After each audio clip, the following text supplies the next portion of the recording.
ರಾಜನ್ ಥರ ಬದುಕಿದವರು ಸೇನಾಧಿಪತಿಗೆ ಗುಡಿಸ್ಲಿಕ್ಕೆ ಬಂದು ಬಾಳ್ತಿದ್ದೀರಾ. ಶ್ರೀಮಂತಿಗೆ ಇಲ್ಲ, ಕಾಳು ಕಾಲಿಲ್ಲ, ಆದರೂ ಹೊತ್ತೊತ್ತಿಗೆ ಗಂಜಿಗೆ ಅಂಬ್ಲಿ ಕುಡ್ಕೊಂಡು ಕಣ್ ತುಂಬ ನಿದ್ದೆ ಮಾಡೋ ಸ್ಥಿತಿಲಿದ್ವಿ. ಅದಕ್ಕೆ ತೊಂದರೆ ಇರಲಿಲ್ಲ. ಆದರೆ ಈಗ ಕಣ್ ತುಂಬ ನಿದ್ದೆ ಮಾಡೋದು ಕಷ್ಟ ಆಗೋಯ್ತಲ್ಲ ಅಂತ ಬೇಜಾರಾಗೋಯ್ತು ದೊಡ್ಡ ಯಜಮಾನ್ರೆ. ಆ ಕ್ಷಣನೇ ಹೋಗಿ ಹಣದ ವ್ಯವಸ್ಥೆ ಮಾಡ್ಕೊಂಬಂದೆ. ಅಷ್ಟರಲ್ಲಿ ನೀವು ರಾತ್ರಿಯೆಲ್ಲ ಆಟೋ ಓಡಿಸೋ ನಿರ್ಧಾರನ ಬದಲಾಯಿಸಿದ್ರಿ. ಆಮೇಲೆ ಪಾರ್ವತಿ ಕಿವಿ ನೋಡಿದ್ರೆ ಓಲೆ ಕಾಣಿಸ್ಲಿಲ್ಲ. ಎಲ್ಲ ಅರ್ಥ ಆಯಿತು ನನಗೆ. ಹಣ ನಿಮ್ಮ ಕೈಗೆ ಕೊಡೋಣ ಅಂತ ಅಂದ್ಕೊಂಡೆ, ಆದರೆ ನಿಮ್ಮ ಕೈಗೆ ಕೊಟ್ಟ ಅಭ್ಯಾಸನೇ ಹೊರತು ತಗೊಂಡ ಅಭ್ಯಾಸನೇ ಇಲ್ವಲ್ಲ. ಅದಕ್ಕೆ ದುಡ್ಡನ್ನ ನಿಮ್ಮ ಷಡ್ಜೋಗಳಿಗಿಟ್ಟೆ. ದಯವಿಟ್ಟು ಬೇಡ ಅಂತ ಮಾತ್ರ ಹೇಳಬೇಡಿ.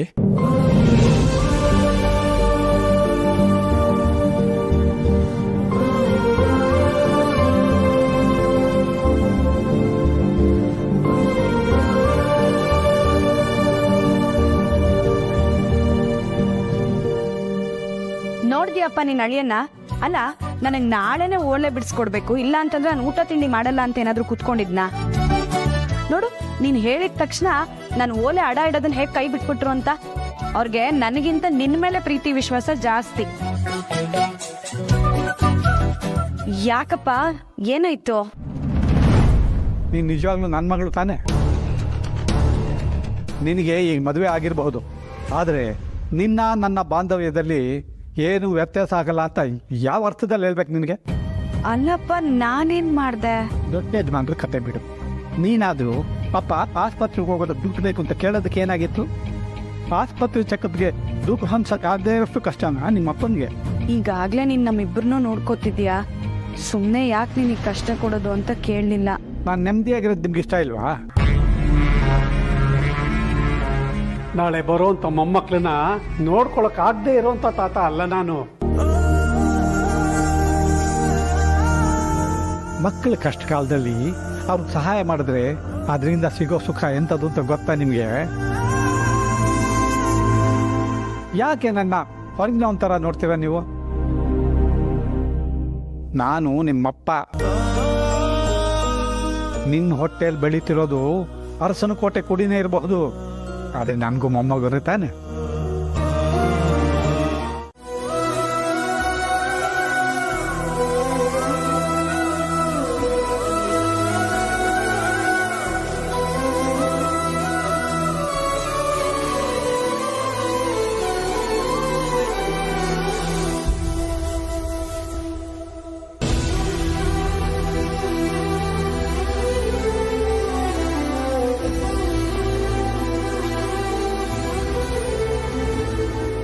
ಮನೇಲಿ ದೇವಸ್ಥಾನಕ್ಕೆ ಅಂತ ಹೇಳಿ ಜನ ನೀನ ಕರ್ಕೊಂಡು ಬಂದಿರೋದು, ಈಗ ಹಾಸ್ಪಿಟಲ್ಗೆ ಹೋಗ್ತಿದೀವಿ ಅಂತ ಹೇಗೆ ಹೇಳೋದು?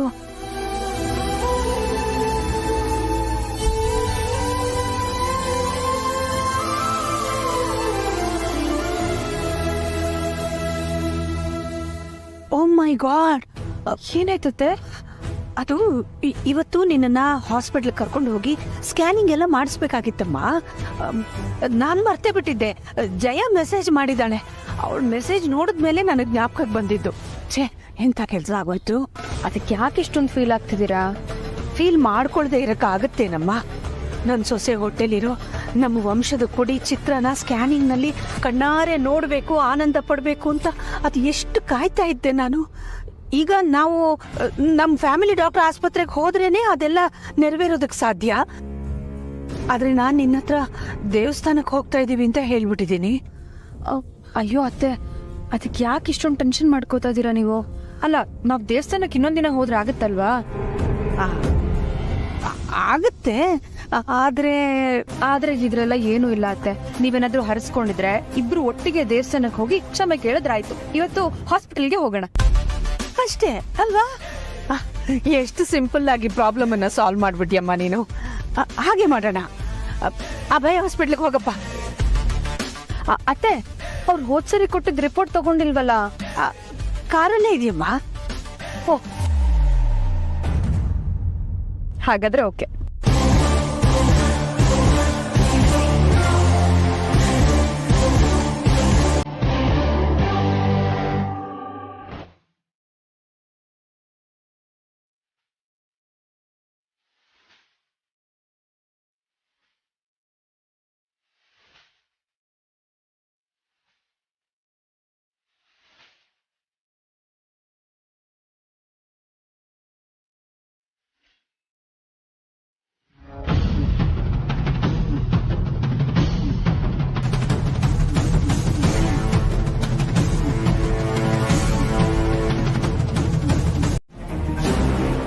ಏನಾಯ್ತು ಜನ್ನಿ? ಕಾರ್ ಕೆಟ್ಟೋಗಿದೆ ಅಕ್ಕ. ಏನೋ ಇಂಜಿನ್ ಪ್ರಾಬ್ಲಮ್ ಅಂತೆ. ಮೆಕ್ಯಾನಿಕ್ ನ ಕರ್ಕೊಂಡ್ ಬರ್ತೀನಿ ಅಂತ ಡ್ರೈವರ್ ಹೋಗಿದ್ದಾರೆ. ಇಬ್ರು ಎಲ್ಲಿಗೆ ಹೋಗ್ತಾ ಇದಾರೆ ಅಂತ ಗೊತ್ತಿಲ್ಲ. ಡ್ರಾಪ್ ಮಾಡ್ತೀನಿ ಅಂತ ಕರೀಲ. ಕರೆದ್ರೆ ಅಮ್ಮ ಬರ್ತಾರಾ?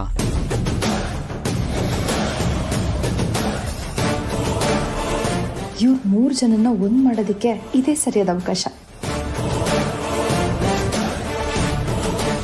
ಮನಸ್ಸು ಮಗು ಥರ ಆಸೆ ಪಡೋದೆಲ್ಲ ಬೇಕು ಅನ್ಸುತ್ತೆ. ನಾನು, ಆದಿತ್ಯ, ಪಾರ್ವತಿ, ಜನನಿ ಎಲ್ಲರೂ ಒಟ್ಟಿಗೆ ಹಾಸ್ಪಿಟಲ್ಗೆ ಹೋಗ್ಬೇಕು ಅಂತ ಮನಸ್ಸು ಹಂಬಲಿಸ್ತಾ ಇದೆ. ಕಾರಲ್ಲಿ ಅಲ್ಲದೆ ಹೋದ್ರೆ ನನ್ನ ಮಗನ ಆಟೋದಲ್ಲಾದ್ರೂ ಸರಿ ಒಟ್ಟಿಗೆ ಹೋಗೋ ತರ ಆಗಿದ್ರೆ ಎಷ್ಟು ಚೆನ್ನಾಗಿರ್ತಾ ಇತ್ತು. ಬಾಬಾ, ನಾವು ನಮ್ಮ ಫ್ಯಾಮಿಲಿ ಡಾಕ್ಟರ್ ಹತ್ರ ಹೋಗ್ತಾ ಇದೀವಿ. ನಮಗೆ ಸ್ವಲ್ಪ ಹಾಸ್ಪಿಟಲ್ವರೆಗೂ ಡ್ರಾಪ್ ಮಾಡ್ತೀರಾ? ಹೌದಾ, ಬನ್ನಿ, ನಾವು ಅಲ್ಲೇ ಹೋಗ್ತಾ ಇರೋದು.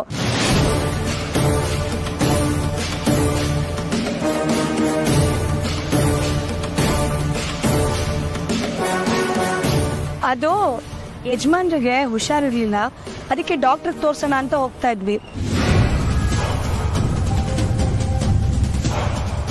ಅತ್ತೆ, ಹೋಗೋಣವಾ?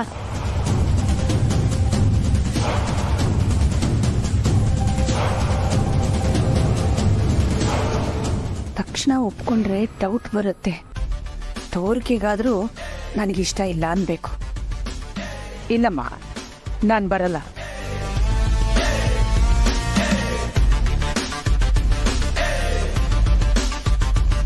ಅತ್ತೆ, ನಮ್ ಕಾರು ರಿಪೇರಿ ಆಗಿದೆ. ಬೇರೆ ಟ್ಯಾಕ್ಸಿ ಬುಕ್ ಮಾಡ್ಕೊಂಡು ಹೋಗೋದ್ರೊಳಗೆ ಲೇಟ್ ಆಗ್ಬಿಡುತ್ತೆ. ಭಾವನ ಆಟೋದಲ್ಲೇ ಸೇಫಾಗಿ ಹೋಗ್ಬೋದಲ್ವಾ?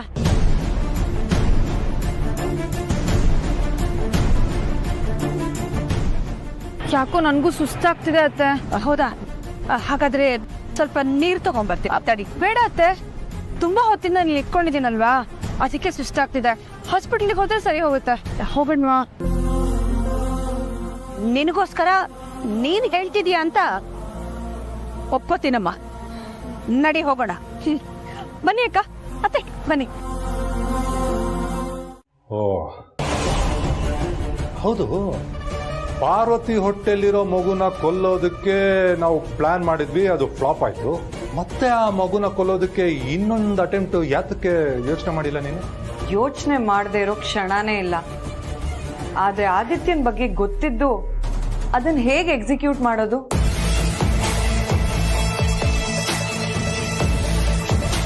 ನಾನ್ ಕೊಟ್ಟ ಮಾತ್ರೆನ ಆ ಪಾರ್ವತಿ ಅವತ್ತೇ ತಗೊಂಡಿದ್ದಿದ್ರೆ ಇಷ್ಟೊತ್ತಿಗಾಗ್ಲೇ ಅವಳ ಫೋಟೋ ಗೋಡೆ ಮೇಲೆ ಹಾರದ ಜೊತೆ ನೇತಾಡ್ತಿತ್ತು.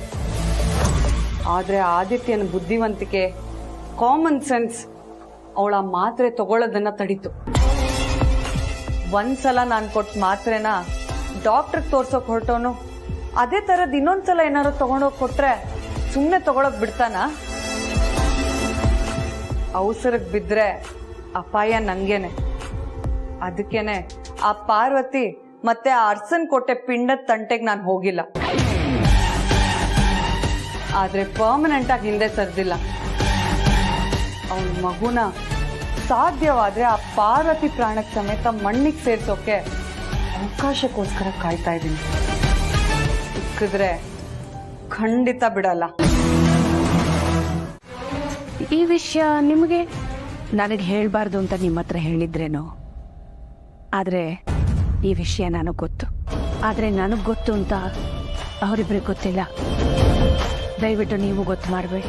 ಆದ್ರೆ ಈಗ ಈ ವಿಷಯನ ನನಗೆ ಹೇಳ್ತಾ ಇರೋ ಉದ್ದೇಶ, ಈ ಬ್ಲ್ಯಾಂಕ್ ಚೆಕ್ ಕೊಟ್ಟಿರೋ ರೀಸನ್ ಏನು ಮೇಡಮ್?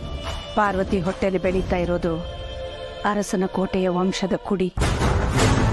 ಯಾವ್ಯಾವ ಟೆಸ್ಟ್ಗಳನ್ನ ಮಾಡಬೇಕೋ ದಯವಿಟ್ಟು ಅದನ್ನೆಲ್ಲ ಮಾಡಿ. ಈ ಪರಿಸ್ಥಿತಿನಲ್ಲಿ ಫೀಸನ್ನೆಲ್ಲ ಕೊಡೋದು ಅವ್ರಿಗೆ ಹೊರೆ ಆಗ್ಬಿಡುತ್ತೆ. ಅವರಿಂದ ಯಾವ ಫೀಸನ್ನು ತಗೋಬೇಡಿ. ಡೆಲಿವರಿವರೆಗೂ ಎಷ್ಟು ಖರ್ಚಾಗುತ್ತೋ ಅದನ್ನೆಲ್ಲ ನಾನೇ ಕೊಡ್ತೀನಿ.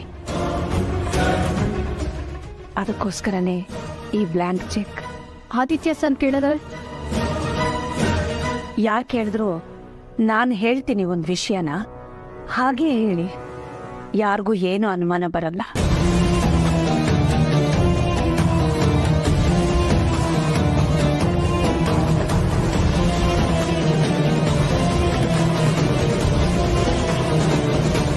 ಇಷ್ಟು ಮಾಡಿ. Okay madam. ನೀವು ಇವತ್ತೇ ಚೆಕಪ್ಪಿಗೆ ಬರ್ತೀರಾ ಅಂತ ನನಗೆ ಗೊತ್ತಿರಲಿಲ್ಲ ಅಕ್ಕ. ಮೊದಲೇ ಗೊತ್ತಿದ್ದಿದ್ರೆ ಅತ್ತೆನ ಅಷ್ಟೊಂದು ಬಲವಂತ ಮಾಡಿ ನಿಮ್ಮ ಆಟೋದಲ್ಲಿ ಕರ್ಕೊಂಡೇ ಬರ್ತಾ ಇರಲಿಲ್ಲ. ನೀವು ಮುಚ್ಚಿಟ್ಟಿರೋ ವಿಷಯ ಅತ್ತೆಗೆ ಎಲ್ಲಿ ಗೊತ್ತಾಗ್ಬಿಡುತ್ತೋ ಅನ್ನೋ ಟೆನ್ಷನ್ ನಿಮಗೂ ಇರ್ತಾ ಇರಲಿಲ್ಲ. ಅಪ್ಪ ಹೇಳಿರ್ತಾರೆ ಅಂತ ಅನ್ಕೊಂಡ್ವಮ್ಮ. ಆದರೆ ನೀನು ಇವತ್ತು ಹೋಗಿ ಪರೀಕ್ಷೆ ಮಾಡಿಸ್ಕೋಬೇಕು ಅಂತ ಹೇಳಿದ್ದೆ ಮಾವ ನನ್ನ ಹತ್ರ ಈಗ ಗುಟ್ಟೆ ಬಿಟ್ಕೊಡ್ಲಿಲ್ಲ ನೋಡಿ. ಹೋಗ್ಲಿ ಬಿಡಿ, ಪಾಪ ಇದ್ರಲ್ಲಿ ಅವ್ರ ತಪ್ಪು ಏನೂ ಇಲ್ಲ. ಇನ್ಫ್ಯಾಕ್ಟ್ ನಾವು ಇಲ್ಲಿಗೆ ಬರೋ ಪ್ಲಾನೇ ಇರಲಿಲ್ಲ. ನಾವು ದೇವಸ್ಥಾನಕ್ಕೆ ಅಂತ ಹೊರಟಿದ್ದು. ಮಧ್ಯದಲ್ಲಿ ಪ್ಲಾನ್ ಚೇಂಜ್ ಆಯ್ತು. ಅಷ್ಟರಲ್ಲಿ ನಮ್ಮ ಕಾರ್ ಕೆಟ್ಟು ನಿಂತು. ನಿಮ್ಮಿಬ್ಬರನ್ನ ಆಟೋದಲ್ಲಿ ನೋಡಿದಾಗ ನನ್ನ ತಲೆಗೆ ಬಂದಿದ್ದು ಒಂದೇ, ಹೇಗಾದ್ರೂ ಮಾಡಿ ಅತ್ತೆನ ನಿಮ್ಮ ಆಟೋದಲ್ಲೇ ಹಾಸ್ಪಿಟ್ಲಿಗೆ ಡ್ರಾಪ್ ಮಾಡಿಸ್ಕೊಡ್ರೆ ಅಷ್ಟು ಹೊತ್ತಾದರೂ ಅತ್ತೆ ನಿಮ್ಮಿಬ್ಬರ ಜೊತೆ ಇರ್ಬೋದಲ್ಲ ಅಂತ. ಯಾವ ಕ್ಷಣದಲ್ಲಿ ಬೇಕಾದ್ರೂ ಅತ್ತೆಗೆ ನಿಮ್ಮ ಮೇಲೆ ಮರುಕ ಬಂದು ಮನೆಗೆ ವಾಪಸ್ ಕರಿಬಹುದು ಅಂತ. ಅದಕ್ಕೆ ನನಗೆ ತುಂಬಾ ಸುಸ್ತಾಗ್ತಿದೆ ಅಂತ ಅತ್ತೆನ ಬಲವಂತ ಮಾಡಿ ನಿಮ್ಮ ಆಟೋದಲ್ಲಿ ಕರ್ಕೊಂಡು ಬಂದಿದ್ದು. ಆದ್ರೆ ಈಗ ನೋಡಿ, ನನ್ನ ಪ್ಲಾನೇ ನಿಮ್ಮನ್ನ ಇಕ್ಕಟ್ಟಿಗೆ ಸಿಕ್ಕಾಕ್ಸೋಗ್ ಮಾಡ್ಬಿಡ್ತು.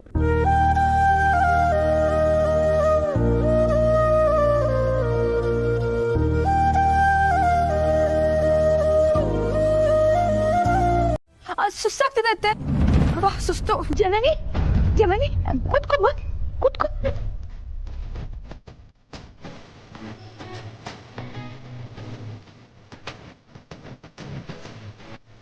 ತುಂಬಾ ಸುಸ್ತಾಗ್ತಿದೆ. ಹೌದಾ? ನನಗೆ ಕುಡಿಯಕ್ ನೀರು ಬೇಕು. ತಂದು ಕೊಡ್ತೀನಮ್ಮ.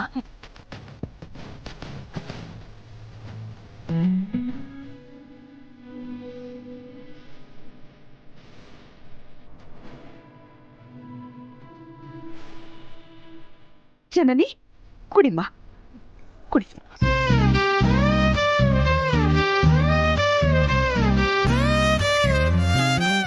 ಸಾಕತ್ತೆ.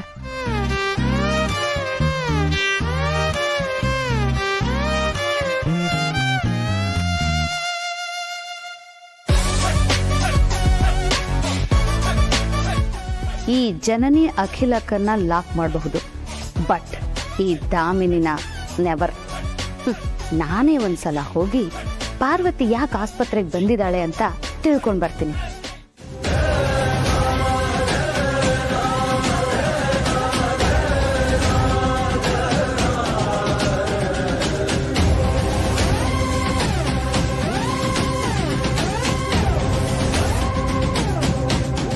ಕಾರ್ ತರ್ಸಕ್ಕಾಗ್ಲಿಲ್ಲ. ಯಾವ್ದಾದ್ರು ಟ್ಯಾಕ್ಸಿ ತಗೊಂಡು ಹೋಗೋಣವಾ?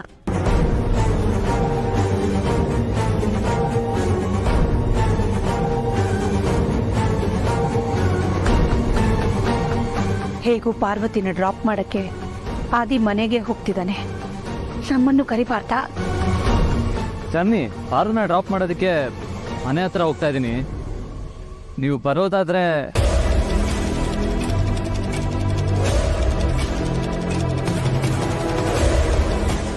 ಅತ್ತೆ, ಹೇಗಿದ್ರು ನಾವು ಮನೆಗೆ ಹೋಗ್ತಾ ಇದೀವಲ್ವಾ, ಆದಿಭಾವನ ಓಟದಲ್ಲೇ ಹೋಗಣ್ವಾ?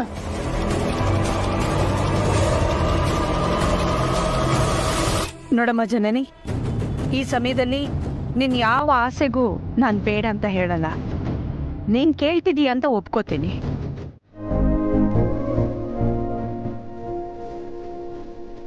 ಅಖಿಲ, ಡ್ರೈವರ್ಗೆ ಫೋನ್ ಮಾಡಿದ್ದೆ. ನೀವಿಬ್ರು ಆದಿತ್ಯ ಜೊತೆ ಆಟೋನಲ್ಲಿ ಹೋದ್ರಿ ಅಂತ ಹೇಳ್ದ.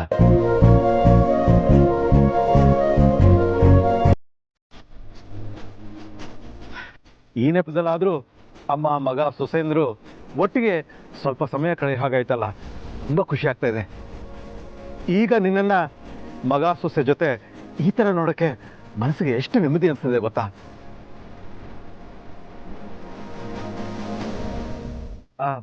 ಆದಿತ್ಯ, ನೀವಿಬ್ರು ಹೋಗಿದ್ದು ಬೇರೆ ಬೇರೆ ಜಾಗಕ್ಕಲ್ವಾ? ಇವರು ದೇವಸ್ಥಾನಕ್ಕೆ ಅದು ಹೇಗೆ ಒಟ್ಟಿಗೆ ಬಂದಿದ್ದು?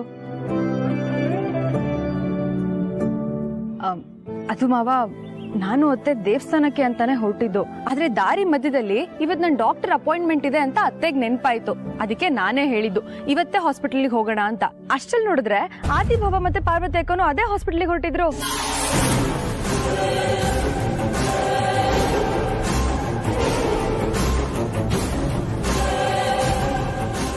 ಮಾವ, ಪಾರ್ವತಿ ಅಕ್ಕನು ಹಾಸ್ಪಿಟ್ಲಿಗೆ ಬಂದಿದ್ರು ಅಂದ ತಕ್ಷಣ ಯಾಕೆ ಅಷ್ಟೊಂದು ಟೆನ್ಷನ್ ಮಾಡ್ಕೋತಿದ್ದೀರಾ? ಅದು ಭಾವಂಗೆ ಮೈ ಹುಷಾರಿರ್ಲಿಲ್ವಂತೆ, ಅದಕ್ಕೆ ತೋರ್ಸ್ಕೊಳ್ಳೋದಿಕ್ಕೆ ಅಂತ ಬಂದಿದ್ರು.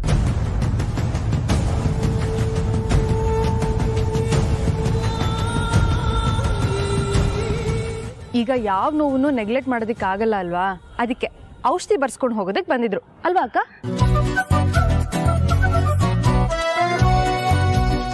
ನಾವು ಹಾಸ್ಪಿಟ್ಲಿಗೆ ಅವ್ರ ಜೊತೆನೆ ಹೋಗಿ ವಾಪಸ್ ಅವ್ರ ಜೊತೆಗೆ ಬರೋ ತರ ಆಯ್ತು. ನನಗಂತೂ ಹಾಸ್ಪಿಟ್ಲಿಂದ ಬರೋವರೆಗೂ ಅವರಿಬ್ರು ಬೇರೆ ಮನೇಲಿ ವಾಸ ಮಾಡ್ತಿದ್ದಾರೆ ಅನ್ನೋದೇ ಮರ್ತೋಗಿತ್ತು.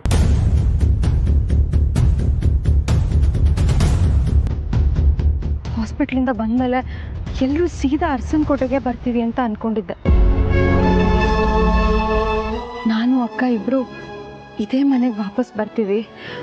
ಅಕ್ಕ ನನಗೆ ಕಾಫಿ ಮಾಡ್ಕೊಡ್ತಾರೆ, ಅತ್ತೆ ನಮ್ಮಿಬ್ರು ಒಂದೇ ತರ ನೋಡ್ಕೊಳ್ತಾರೆ ಅಂತ ಫೀಲ್ ಮಾಡ್ಕೊಳ್ತಿದ್ದೆ.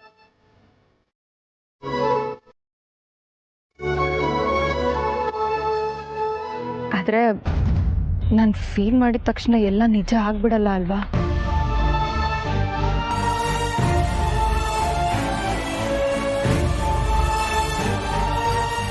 ನನ್ನ ಸೊಸೆನ ಅವಳ ಹೊಟ್ಟೆಲಿರೋ ನನ್ನ ಮೊಮ್ಮಗುನ ಬಿಟ್ಟು ಹೋಗಕ್ಕೆ ಮನ್ಸೇ ಬರ್ತಿಲ್ವಲ್ಲ. ಸಾಧಿಸ್ತಿದ್ದಾರೆ ಗಂಡ ಹೆಂಡತಿ ಇಬ್ರು. ಎಲ್ಲಿ ನನ್ನ ಮೊಮ್ಮಗು ಹುಟ್ಟೋವರೆಗೂ ಈ ಧರ್ಮ ಸಂಕಟ. ಅಯ್ಯೋ ನವಿಲು ಗರಿಯು ಪುಸ್ತಕದಲ್ಲಿ ಮರಿನೆ ಹಾಕಿಲ್ಲ.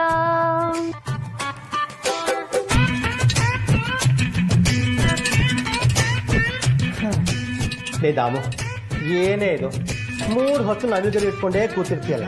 ನಾಳೆ ನಿಂಗೆ ಮಗು ಅಂತ ಆದ್ಮೇಲೆ ಆ ಮಗು ಬದಲಾಗಿ ನೀನು ನವಿಲುಗರಿ ಇಟ್ಕೊಂಡೇ ಕೂತಿರ್ತೀಯನೋ ಅಲ್ವಾ? ನನ್ ಗಂಡ ಮೋಹನ್ ಇನ್ನೆಲ್ಲಿ ಮಗು, ಎಲ್ಲ ಹಾಳಾಗೋಯ್ತು. ಈ ನವಿಲ್ಗರಿ ಮರಿ ಹಾಕುತ್ತೆ ಅಂತ ನಾನು ನಂಬಿದ್ದೇ ಬಂತು.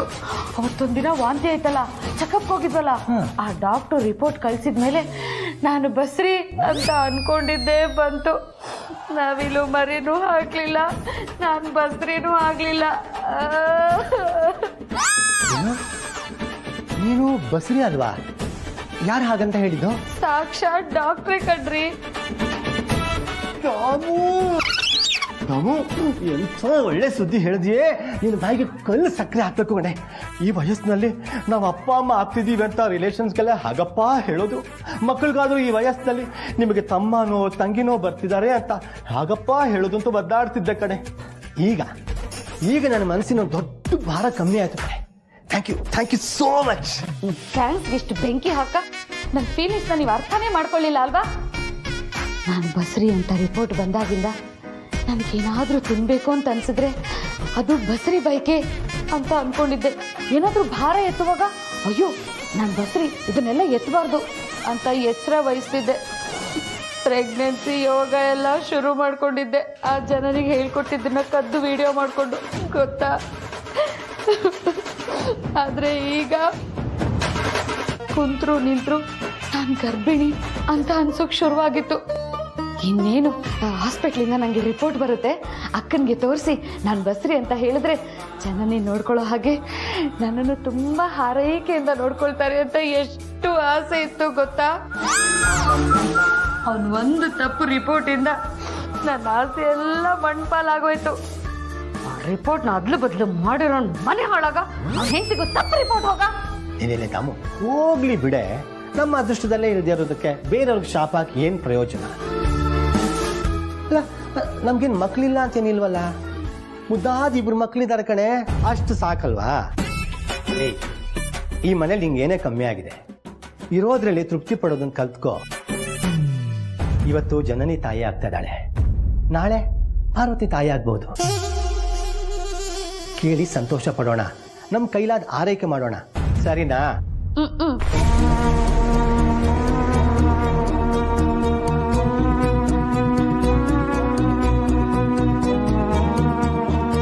ಫ್ರೆಂಡ್ಸ್ ಬನ್ನಿಲಿ. ಪಾರ್ವತಿ ಬಸ್ರಿ ಅನ್ನೋ ವಿಷಯನ ನನ್ ಗಂಡ ಮೋಹನ್ಗೆ ಹೇಳೋ ಬೇಡ್ವೋ? ಹೇಳ್ಬಿಟ್ರೆ ಆ ಪಾರ್ವತಿನ ಈ ಅರಸನ ಕೋಟೆ ಕರ್ಕೊಂಡು ಬರೋದಕ್ಕೆ ಈ ಪ್ರಾಣಿನೂ ಪ್ರಯತ್ನ ಪಟ್ಬಿಡುತ್ತೆ. ಹೇಳ್ಬಾರ್ದು. ಈ ಮನೇಲಿ ಎಲ್ರಿಗೂ ಪಾರ್ವತಿ ಬಸ್ರಿ ಅನ್ನೋದು ಗೊತ್ತು, ಆದ್ರೂ ಗೊತ್ತಿಲ್ಲದೆ ಇರೋರ್ ಥರ ನಟಿಸ್ತಾ ಇದ್ದಾರೆ. ಅವರೆಲ್ಲ ಯಾಕೆ ನಟಿಸ್ತಿದ್ದಾರೆ ಅಂತ ನನಗೆ ಕ್ಲಾರಿಟಿ ಸಿಗೋವರೆಗೂ ಈ ಗುಟ್ಟನ್ನ ನನ್ನ ಒಳಗಡೆನೆ ಇಟ್ಕೊಂಡಿರ್ತೀನಿ. ಓಕೆನಾ ಫ್ರೆಂಡ್ಸ್?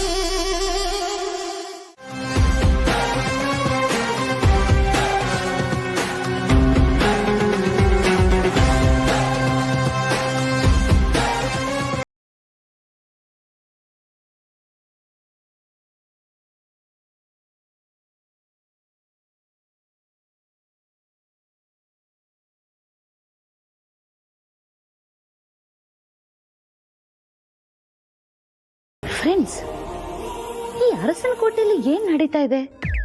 ಅದರಲ್ಲೂ ನಮ್ಮ ಅಕ್ಕನ ಮನಸ್ಸಲ್ಲಿ ಏನ್ ನಡೀತಾ ಇದೆ?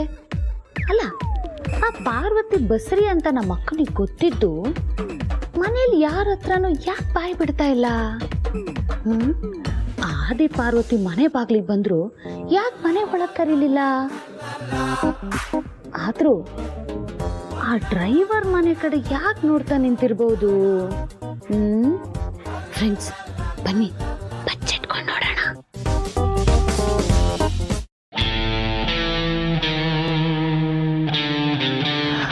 ನಮಸ್ಕಾರ ಪಾರ್ಥಸಾರಥಿಯವರೇ, ಕೊಟ್ರಾ? ಮೇಡಮ್, ನೀವು ಹೇಳಿದಾಗೆ ಅಕ್ಕಿ ಬೇಳೆ ಬೆಲ್ಲದಿಂದ ಹಿಡ್ಕೊಂಡು ಡ್ರೈ ಫ್ರೂಟ್ಸು ತಾಜಾ ಹಣ್ಣಿಂದ ಇಡೀ ಫ್ಯಾಮಿಲಿಗೆ 1 ತಿಂಗಳಿಗಾಗುವಷ್ಟು ತಲುಪಿಸಿದ್ದೀನಿ ಮೇಡಮ್. ಇದು ಗೌರ್ಮೆಂಟಿಂದ ಕೊಟ್ಟಿರೋದು ಅಂತ ಹೇಳಿದ್ರಿ ತಾನೆ? ಅವ್ರಿಗೆ ನಿಮ್ಮ ಮೇಲೆ ಅನುಮಾನ ಬರಲಿಲ್ಲ ಅಲ್ಲ? ನಿಮ್ಮ ಮಗನಿಗೆ ಅನುಮಾನ ಬಂತು ಅನ್ಸುತ್ತೆ ಮೇಡಮ್.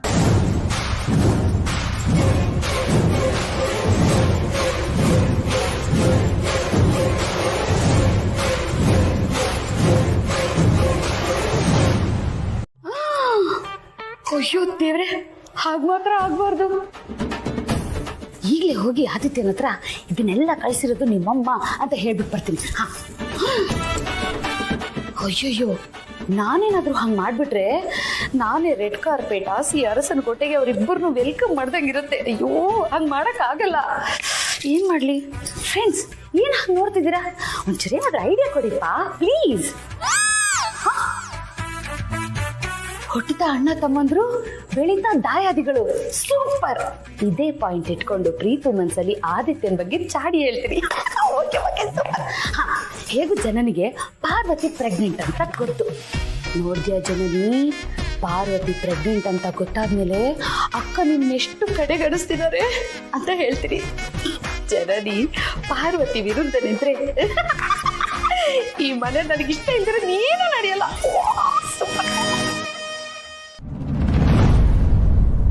ಇದನ್ನೆಲ್ಲ ಕಳಿಸಿರೋದು ಅಪ್ಪ.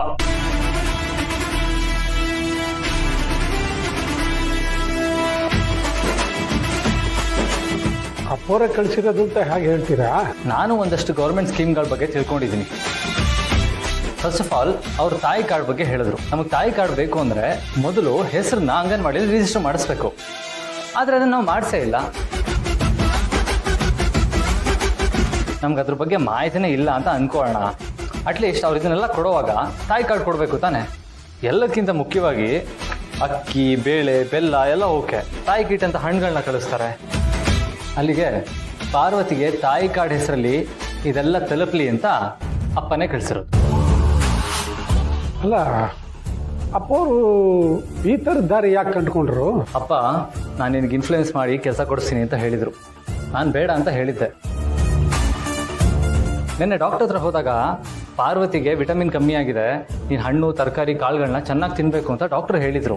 ಪಾರ್ವತಿಗೆ ಡಾಕ್ಟರ್ ಅಪಾಯಿಂಟ್ಮೆಂಟ್ ತಗೊಂಡಿದ್ದೆ ಅಪ್ಪ.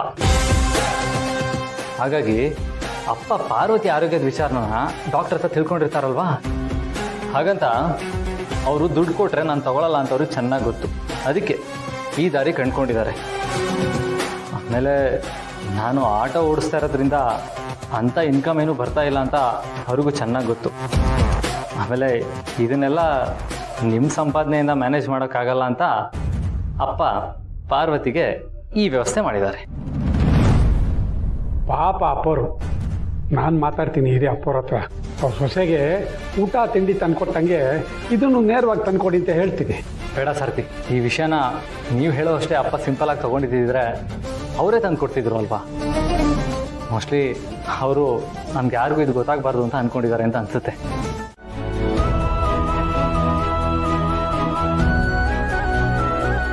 ಅಖಿಲ, ಥ್ಯಾಂಕ್ ಯು ಸೋ ಮಚ್. ಯಾಕೆ? ನಿನ್ನೆ ಅಮ್ಮ ಮಗನ ಜಗಳದಲ್ಲಿ ನಾವೆಲ್ಲರೂ ಬಡವಾಗ್ತಿದ್ದೀವಿ ಅಂತ ನಾನು ಬೇಸರನ ಹೊರಗೆ ಹಾಕಿದೆ.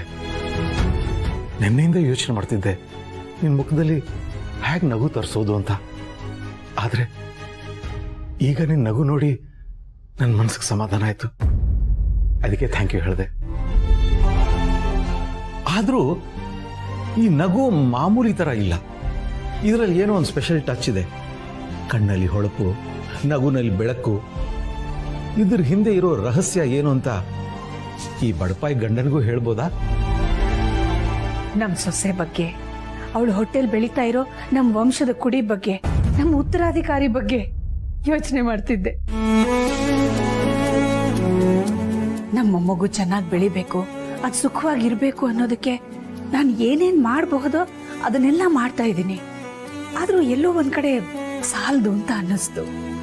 ಇನ್ನು ಏನ್ ಮಾಡಬಹುದು ಅಂತ ಯೋಚನೆ ಮಾಡ್ತಾ ಇದ್ದೆ. ಆಗ ಹೊಳಿತು ನೋಡಿ ನನಗೆ. ಅದಕ್ಕೆ ಕಣ್ಣಲ್ಲಿ ಹೊಳಪು, ನಗುವಿನಲ್ಲಿ ಬೆಳಕು.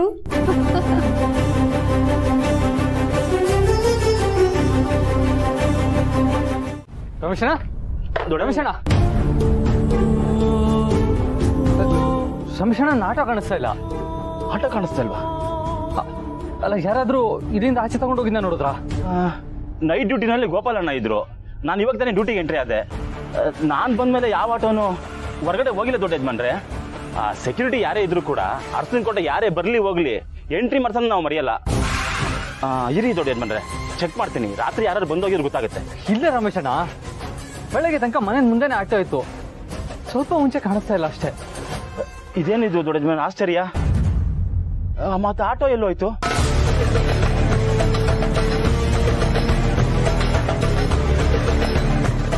ಆಟೋ ಕಾಣಿಸ್ದೇ ಇರೋದು ದೊಡ್ಡ ಯಜಮಾನ್ರಿಗೆ ಗೊತ್ತಾಗಿದೆ, ಅದಕ್ಕೆ ವಿಚಾರಿಸ್ತಿದ್ದಾರೆ. ಏನಪ್ಪ ಮಾಡೋದು? ನನ್ನ ಬಂದು ಕೇಳಿದ್ರೆ ಈಗ ದೊಡ್ಡ ಯಜಮಾನರಿಗೆ ಸುಳ್ಳು ಹೇಳೋದಕ್ಕೂ ಮನ್ಸು ಬರಲ್ಲ. ಹಾಗಂತ ನಿಜ ಹೇಳಿ ವಕೀಲಂದವ್ರನ್ನ ಬಿಟ್ಕೊಡಕ್ಕಾಗಲ್ಲ. ಭಗವಂತ, ಎಂಥ ಸ್ಥಿತಿಗೆ ತಂದ್ಬಿಟ್ಟಿಲ್ಲಪ್ಪ. ಆದಷ್ಟು ಅವ್ರ ಕಣ್ಣಕ್ಕೆ ಕಾಣಿಸ್ಕೊಳ್ದೇ ಇರೋದೇ ಒಳ್ಳೇದು. ಸಾರ್ತಿ,